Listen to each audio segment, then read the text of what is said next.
So this is a tune that was written by Paris Rutherford, of course, the great former vocal jazz director at North Texas State. And the tune's written in the style of, well, it's called Soulful Mr. Timmons, who wrote, I believe he wrote that there is probably his best known tune, and it's one of these sort of minor bluesy sounding things. And this is very similar in the style of sort of Benny Golson-esque. Let me share my screen again with you guys so you can see what I'm talking about. And again, you know, what I'm doing here is non-destructive. And that means that I'm not actually changing, and maybe Jonathan's question related pretty well to this earlier, which is, you know, is whether or not I'm actually printing or altering the audio in any way, making changes to the file itself. And I'm not, you know, these are all just inserts that are being, or they're plugins that are being placed as inserts in the signal path.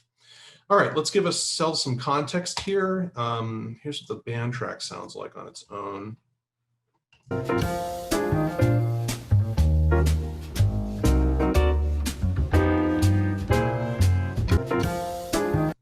it's just something we put together in Band in a Box. Christine, are you hearing that okay?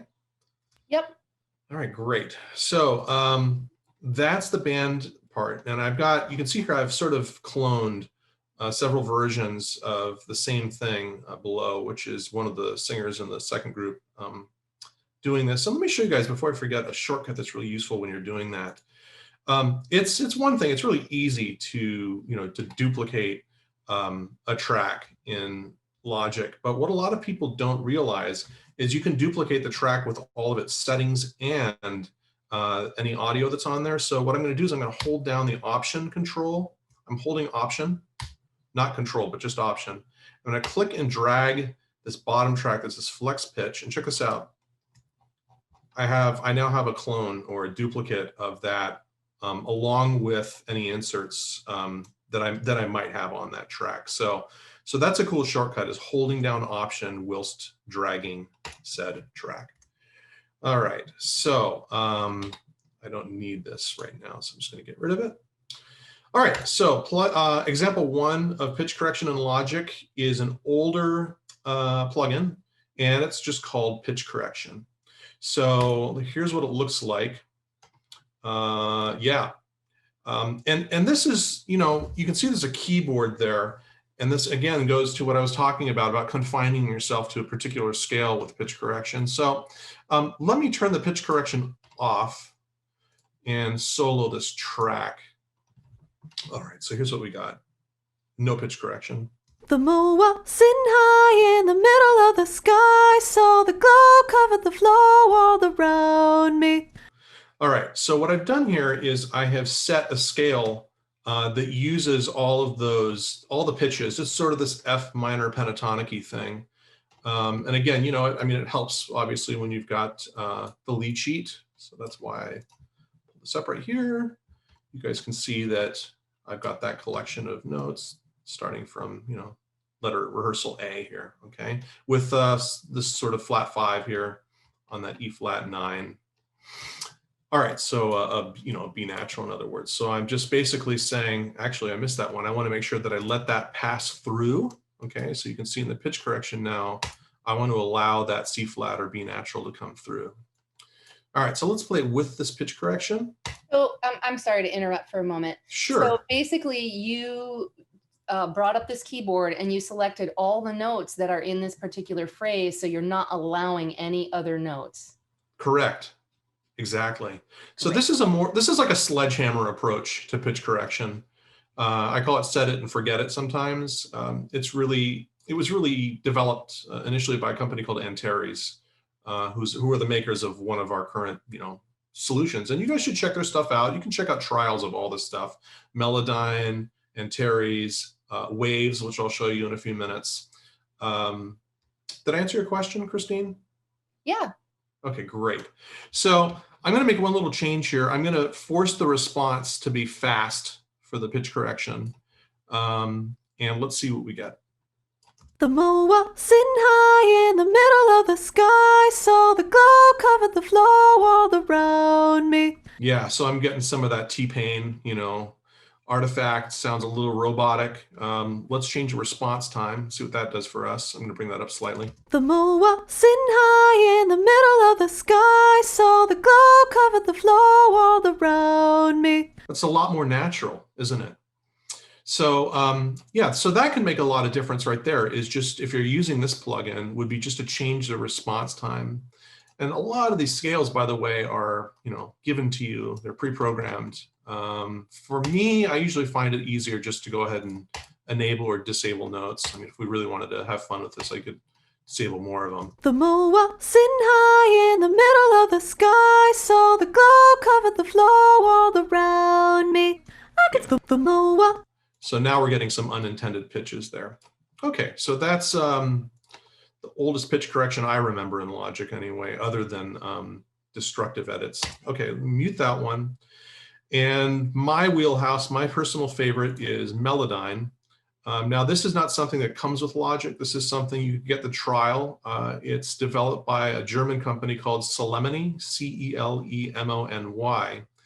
And up until 2 years ago, the downside about using Melodyne, which is the blob program, if you will, is that you had to do what's called a transfer, which means that you had to essentially record all of your audio again after you've already recorded it, just for the sake of doing your pitch correction work. So let me show you guys what this looks like. It looks like that, and I'm sure you guys have seen this before. It's the blobs. And those are representing pitches, etc. But again, the most important point I'm trying to make here with this version of Melodyne, an older protocol, is that we used to have to transfer the key button here, is this one right here in brown, transfer all of the audio, re-record it. All right, so let me show you what that process would look like. It's kind of, well, it's kind of a hassle, really, is what it is. And thankfully, we don't have to do it anymore. All right, so let me get rid of what I had done here. All right. Okay, so I'm actually backing you guys up to sort of from scratch here. Okay, so we've got this track here, again, non-ARA, that's old Melodyne, pre-version 4.2 Melodyne, and pre-Logic version 10.4.2. It's a funny thing. Both these, I don't know if it's a coincidence or not, but the developers, Celemony, hit 4.2 with Melodyne, and Apple hit 10.4.2 with Logic. And then all of a sudden, we had the ability to use Melodyne without having to transfer or reprint these tracks. That was in 2018, I believe. Okay, so, but we're going to do the transfer. So I've got my track and my inserts over here. I'm going to pull up from my list audio units. There's my developer's Celemony. I want the non-ARA version of Melodyne. ARA stands for Audio Random Access. So we're going to do the non-audio random access version of Melodyne, the mono. And now I'm going to begin the transfer. So I have to click on the transfer button. So, and I have to play that region. Here we go. And you can't hear the singer right now, and it doesn't matter. It doesn't matter because it's actually gathering that anyway. Okay, so you can see that that's the only part of the tune that it's got there. It's just got those 4 bars so far. All right, let's unmute that and hear what it sounds like again. This is very similar to flex pitch, which comes with Logic, and we'll get to that in just a few minutes. All right, for me, from my eyes, I prefer this just because I've used it for a number of years, so I'm used to it. I'm going to do something here under the scale editor.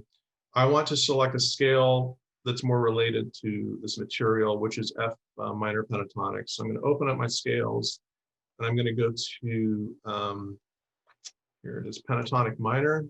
I can preview the scale if I want to, but it plays it in the wrong key, so it's not very useful. Okay, so I'm going to say, great, okay. All right, here's what we've got. The moon was sitting high in the middle of the sky, saw the glow covered the floor all around me. All right. Hey, Christine, what do you think? Sound pretty good?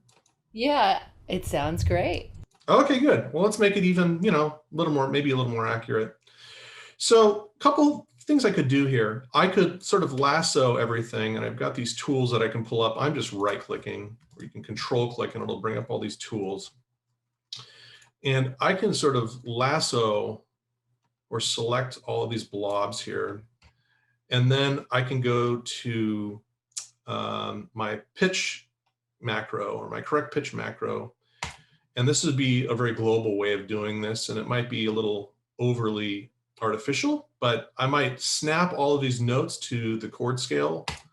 You can see there's a little bit of snappage taking place, okay? And then as soon as I drag the pitch center, you'll see that the blobs are now essentially constraining themselves further and further, or closer, I guess, to that pentatonic grid.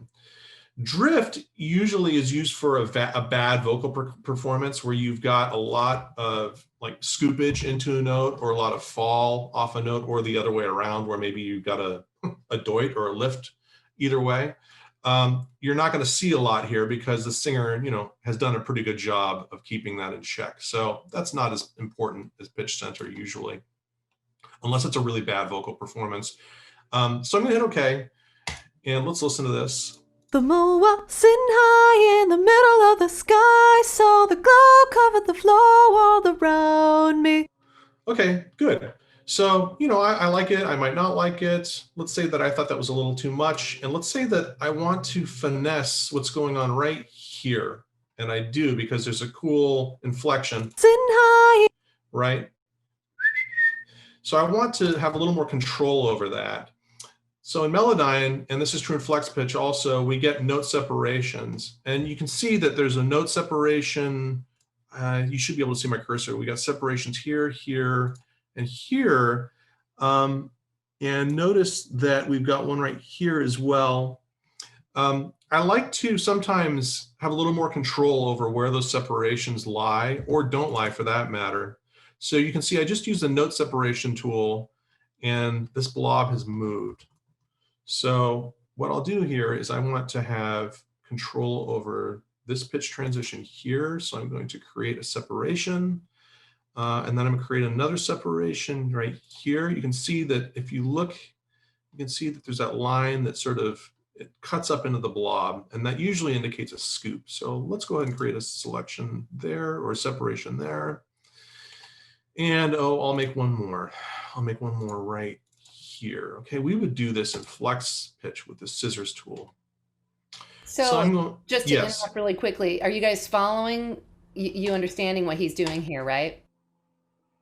I'm cutting up the blobs into more distinct pitches is what I'm doing. Because Melodyne is kind of reading them as the same note. If they go by really fast, like the moon was sitting high, kind of just went by so fast, it read it as like one blob. So he's being really picky about making sure the notes are separated so that Melodyne can read them and interpret them as separate notes. Right. Okay, and again, we're still confined to F minor pentatonic. I'm going to select all these pitches again, and I'm going to go to my macro for that. And yeah, let's see what I get now. The moon was sitting high in the middle of the sky, so the glow covered the floor all around me. No pitch correction. The moon was sitting high in the middle of the sky, so the glow covered the floor all around me. And with? The moon was sitting high in the middle of the sky, so the glow covered the floor all around. So there's that, is the lyric, I think it's glow. And yeah, it is glow. I'm looking at that on the D7 augmented. The C natural, that's wavering a little bit. Let's talk about that. So that's similar to vibrato. It's unintended vibrato, perhaps. So I want to straighten that out, and I'm guessing that's here. So the glow covered. Yeah, there it is right there. So let me zoom in, and I'm going to get surgical here. I love this feature. This is so cool. Yeah, and we'll show it in flex pitch also. But what I'm going to do here is I'm going to get rid of some of that wavering. In Melodyne, it's a function of the pitch modulation. So I'm going to click on this subtool, the pitch tool, pitch modulation tool, bringing that up. And I'm going to sort of do that. Sometimes after doing that, I'll re-snap the pitch like so. And then I may even play with it after the fact. Let's see what it sounds like. I saw the glow come. Yeah, I mean, it's pretty much right on now. But if I wanted to, you know. Glow, glow, glow. I'm holding down the Option key. Glow. Saw the glow covered the floor. Yeah, and if I wanted to make it sound a little more natural again, what I might do is I might change the pitch, the transition between this note here and this note here, these blobs. That's something else you can do. It's kind of fun. I'm just using the left and right arrow keys right now to go from one to the next. But what I really want to do is I want to change a transition to make it a little smoother from the little blob at the bottom to this top note that we just changed. Okay, so sometimes that's another way of restoring a more human sound. Saw the glow covered the floor. Yeah, and I want even more, so I'm gonna. Saw the glow covered the. Yeah, so just kind of getting some of my scoop back a little bit there. So it's a really useful tool. Obviously, again, with all this stuff, you can be a very poor singer, very mediocre singer, a bad singer, and make great music and produce great music by using all these tools. And it's like, it's inspiring and uplifting, yet strangely depressing at the same time for those of us that work really, really hard on being good at what we do. But there's, you know, also live studio performing and live performing in front of an audience where you have to be able to bring it, you know. So again, the less editing your engineer has to do, the better. But these are just amazing tools. Like if I maybe added vibrato at the end of a phrase that I didn't really want to, but the rest of the take was so good, Gerhardt can go in Melodyne, or I can go in Melodyne and like plug the stuff in and just whoop, straighten out my vibrato. Bam, straight as an arrow. It's pretty cool. Yeah, it's, you know, it's amazing how far this stuff has come.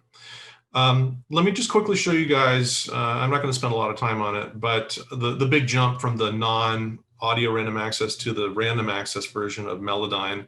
And this is not supported in all DAWs. I wish I could do this in Pro Tools. But starting with really Presonus, Studio One, developed by Presonus, is a DAW. And they sort of got hold of this first recently. Digital Performer 4 did it back 15 years ago, but nobody talks about it. But with Melodyne specifically, they really sort of got it right, where it's almost just like a real-time operation that is importing the audio for the entire track without having to do that transport. So you can see I've got this track called Melodyne ARA. I'm going to get rid of the plugin just so I can demonstrate to you guys the brilliance of this. So go to my audio units, developer Solomony, Melodyne ARA. Okay.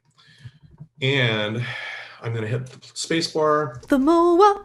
Look at that. No transfer required. It just grabbed everything. So that's a major time saver right there. I wish there were some examples here where some notes had been identified in the wrong octave. That happens sometimes. There's something weird right here. The Moa. Let me get rid of my cycle and all that stuff. No, I think that's just a big octave leap. Sometimes you'll get notes that are not detected correctly. And you know, that's why there's a tool here called the Note Assignment Mode tool. And that lets you place them in their correct spot, because if you don't do that and you pitch correct something that's been put in the wrong octave or detected in the wrong octave, you're going to get all kinds of really weird effects. So I'll usually go through a whole track just to make sure it gets that right. This is sticking out to me, by the way. I'm not going to fix it right now. That's a definite candidate for surgery using the note separation tool right there. And again, where it intersects right there, so that now I can take these guys right here, and actually I can just double click them and it'll confine them. Longing for the light, not a sentiment. And it's got some weird stuff going on here. So if that ever happens, you know, you can always reset these edits, or, you know, again, hold down Alt option until it's where you need it to be. For the light, not a sentimental. Okay, just kind of blowing through that. Again, audio random access, brilliant.